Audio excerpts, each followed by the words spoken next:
Welcome to Just Break Up, the podcast about love, heartbreak, and all the relationship advice you don't want to hear. My name is Sierra DeMulder. And I'm Sam Blackwell. And today we're going to answer a letter from somebody who is taking a break in her relationship.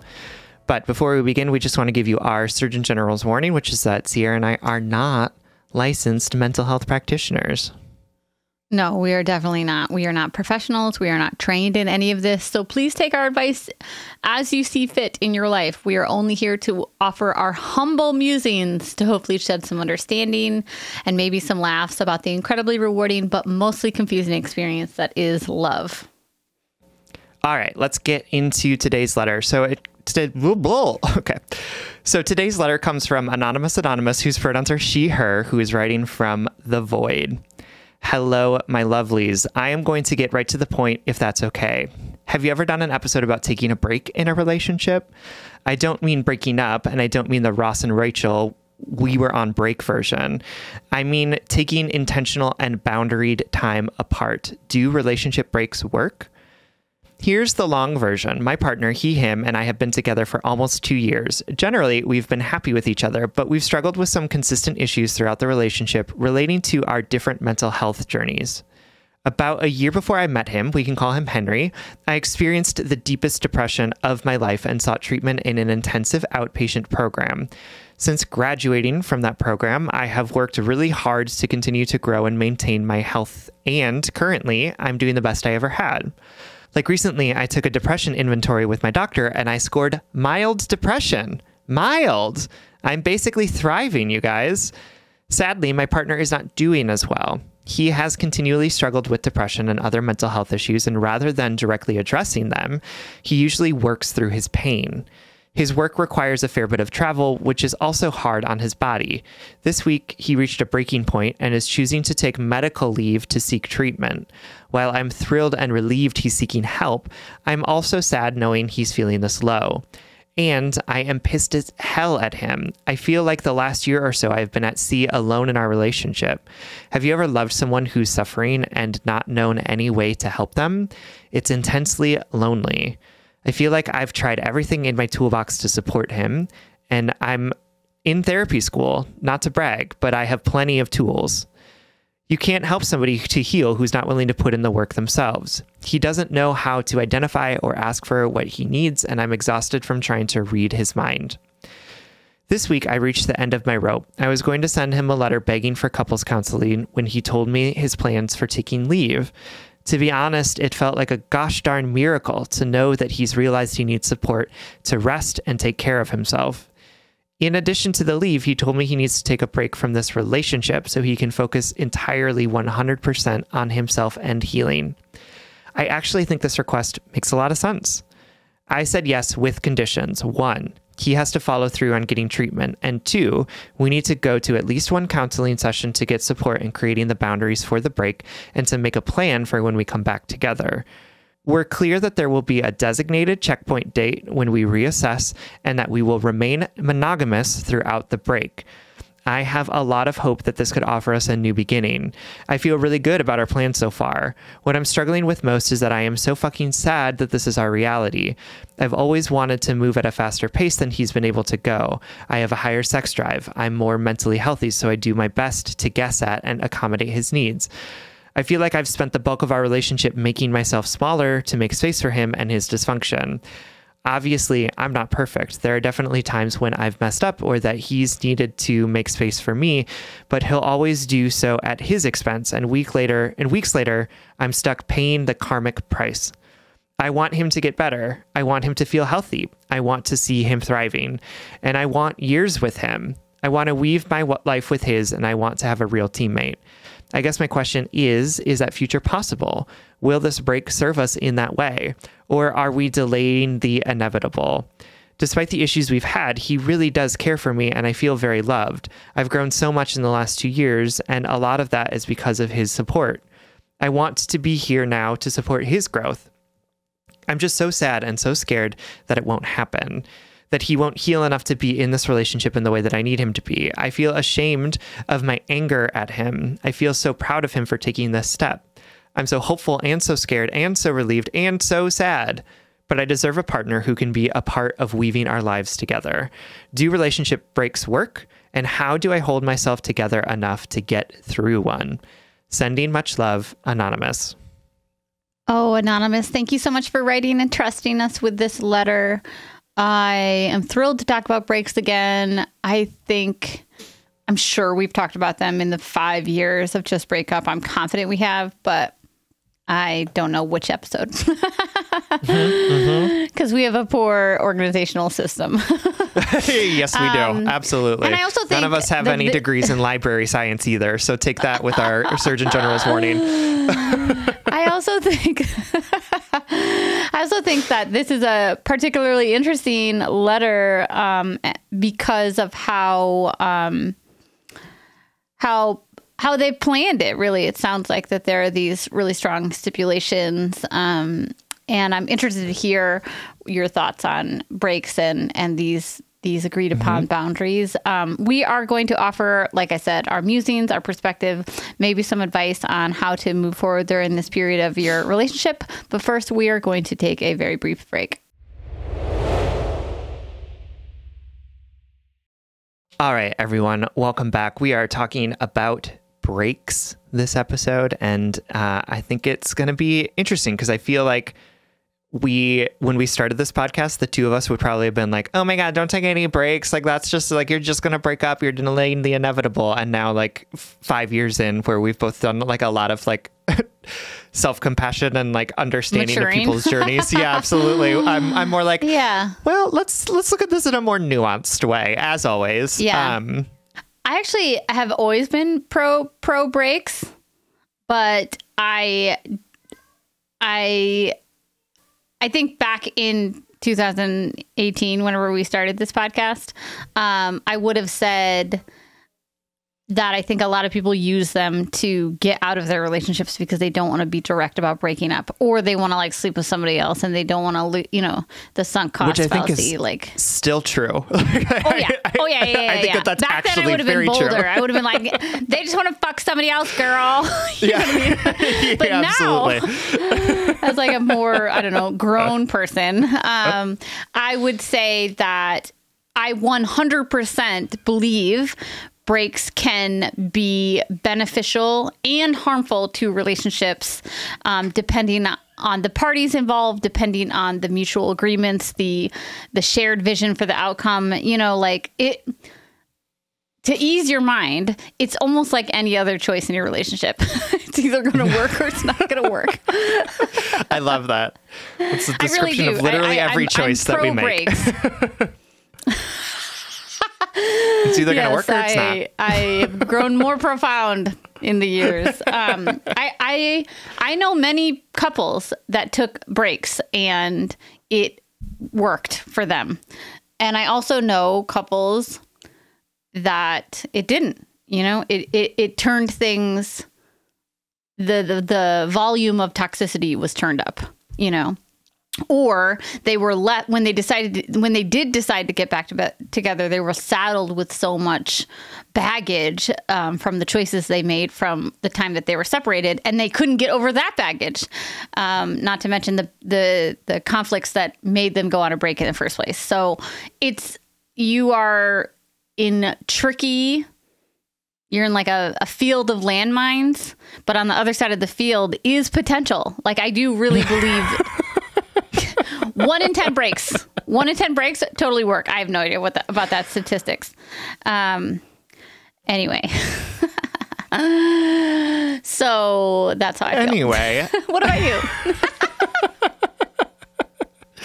I think that, I think, Bitch goes anyway. That's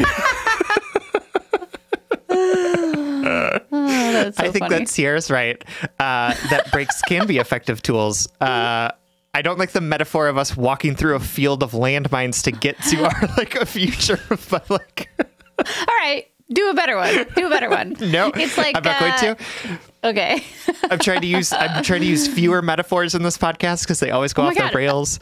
Our metaphors are what the rails are built on. The metaphors are the rails. Yeah, absolutely. The train wouldn't run without those metaphors. Yeah, I mean, I think Look, a metaphor. Like, I think that the reality is that, like so many things, so many decisions that we make in our relationships, like the health and success of them depends on like how willing we are to do work to understand like what we need and what we're asking for, and to talk about and agree to the terms of what we are agreeing to, right? Yeah. Like, I think so often breaks happen because people are like unsure about how to have a difficult conversation with each other, or like unable to find the right words, or like Sierra said, we want to break up, but we don't know how to do it. And so then it just creates this like this melee of like wildness because no one knows what the rules are. So we're just like doing all sorts of things, and then people get hurt, and then the breakup happens. But what I really like about what you're doing, Anonymous, is that you have some clear like parameters around what you want from this break, and what you two are agreeing to, which is not going to prevent, like having clear rules doesn't mean that everyone's going to follow the rules. You know what I mean? Like it is still possible that this could go poorly, but so much of like where I see things deteriorate when it comes to people taking breaks or embarking on new stages of their relationship or opening their relationships or whatever it might be, where something is fundamentally changing about how you are being in relationship with each other, is that like so often the pain comes from not having agreed to what we've agreed to. But if you two come to this and say, we are both people who have agency in this relationship, we're both agreeing to these terms, it becomes easier to hold yourselves and each other accountable if like stuff falls outside of the boundaries that you've set up, right? So instead of being like, oh my God, you kissed that other person, and they're like, I thought kissing was okay, and suddenly you're having this whole fight about it, it can be like, no, you agreed to the idea that kissing is not okay, and you still did it. So there's the issue here, right? It's not about the kissing. It's about the fact that you have reneged on the agreements that we made about what this was going to look like. So I appreciate that you want to do this. I appreciate that you want to do it with a counselor. And I also just want to name, like Sierra said, right, there are still landmines around, right? Like having a clear path doesn't mean that there's not danger along that path, right? Like it doesn't mean that's a really good metaphor. Stop it. I couldn't help it. I was like, oh, wow. A landmine, you say. I'm trying. I feel like I cut you down, and now I'm trying to like be supportive and be like, fuck that. It's way funnier when you cut me down. And you love that landmine metaphor. Just like imagine these two people just like trying to get to the other side of this field and stepping on landmines, and it made me sad. That is relationships. That is, and the landmines are like your family trauma, your in-laws, your workload, your stress management, sex compatibility, like. You heard it here, friends. Relationships are like walking through a field of landmines. Yeah. Don't do it unless you want to get blown up. Yes. I regret all of this. Okay, continue. You were talking well. Oh yeah. Yeah, just because you have like a set rule doesn't mean that like bad things aren't going to happen, right? Like it is very possible that this could go really poorly, absolutely. But I do appreciate the fact that you are putting intention into it, because that even if that can't prevent bad things from happening, it at least like prevents some bad things from happening, right? Or like prevents some communication, which is helpful. Okay, one last thing on this fucking landmine metaphor. You know why all of our unhinged metaphors work? It's because they're original, and that one's not original. So what I should have said is that when you decide to go on a break, you take a handful of tacks and you throw them in a room, and then you have to walk through them blindly.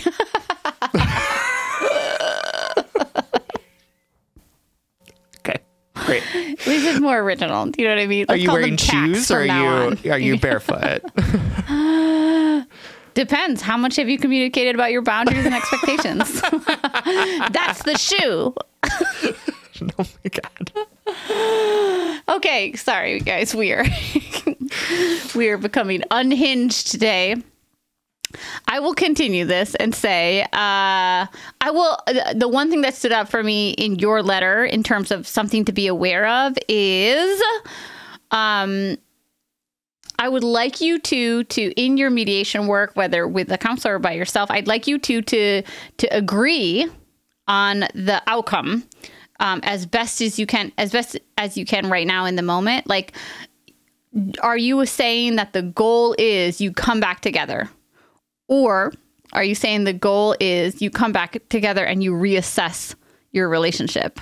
Obviously you can't predict that, but I do think, one of the ways you can avoid a tack is being on the same page in terms of what is your vision for the end of this goal, of this break, or is this break an exploratory one in terms of what does it feel like to be single? What does it feel like to see other people? You've already said that's off the table, but like, what does it feel like? The reason why I think breaks work is because it gives us new perspective and time always begets clarity, right? And I like when the breaks that I've seen be most successful are the ones in which it's a full horde. I don't know why I said it like that. It's a full horde break. It's a horde break. No contact. No pseudo dating. No check. It's literally stepping outside of that relationship. Maybe not romantically with other people or physically, whatever your parameters are. In fact, maybe that is another way to avoid those tacks in the future, is staying monogamous to each other, but really acting as though that relationship is over so that you can gain the clarity that you couldn't access while you were in the bounds of that relationship. So I'm curious if you have a shared, is the outcome agreed upon? Are you coming back together for sure?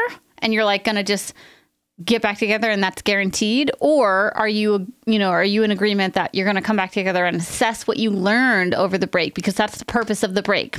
The purpose of the break is to gain clarity.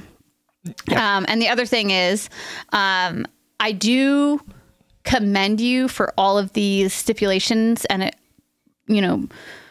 agreed upon boundaries. I don't want them to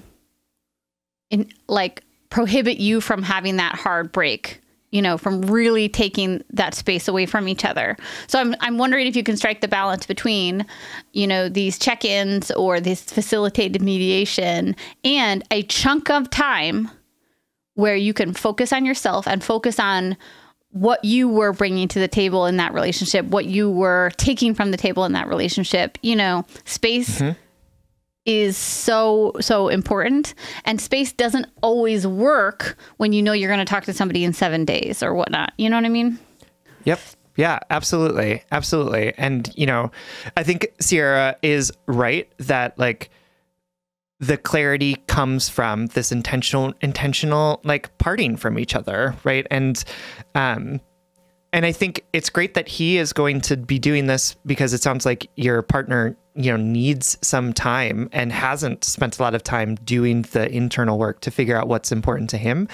I also want you to take this time to help you understand whether or not this is the right relationship for you, right? Like you said in this, you have been making yourself small throughout this relationship, understandably given your partner's mental health issues that have been going on.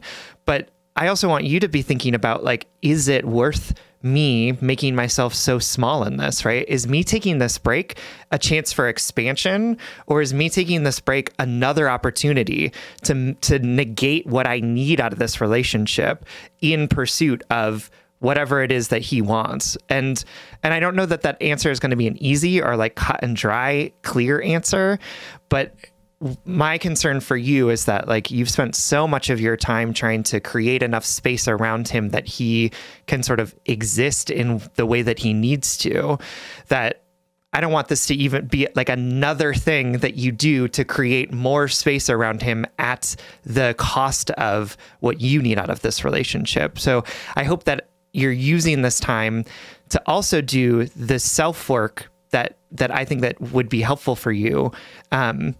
because you deserve it too, right? I know that he deserves this intentional time off to really think about how he wants to take care of his body and his health and his mental health. You also deserve to be taken care of. You also deserve to have some introspection and some understanding of this relationship from a different perspective. So I hope that you use it. Right. I totally agree. All right, my darling, we know this is going to be a very challenging, but hopefully beneficial time for you. I apologize for the mixed metaphors and my commitment to them, but I hope our point still stands, and we hope this helps. Absolutely. Thank you so much for writing. We love you. All right, everyone. Thank you so much for listening. If you want more content from us, you can always support us on Patreon. If you support us on Patreon for as little as $5 a month, you'll get an additional bonus weekly episode. That's patreon.com/justbreakuppod. You can slide into our DMs, send us your favorite relationship memes, but most importantly, you can submit your questions about all matters of the heart at justbreakuppod.com. Please remember to like, follow. Also, where you can find our merchandise. Sorry, I forgot.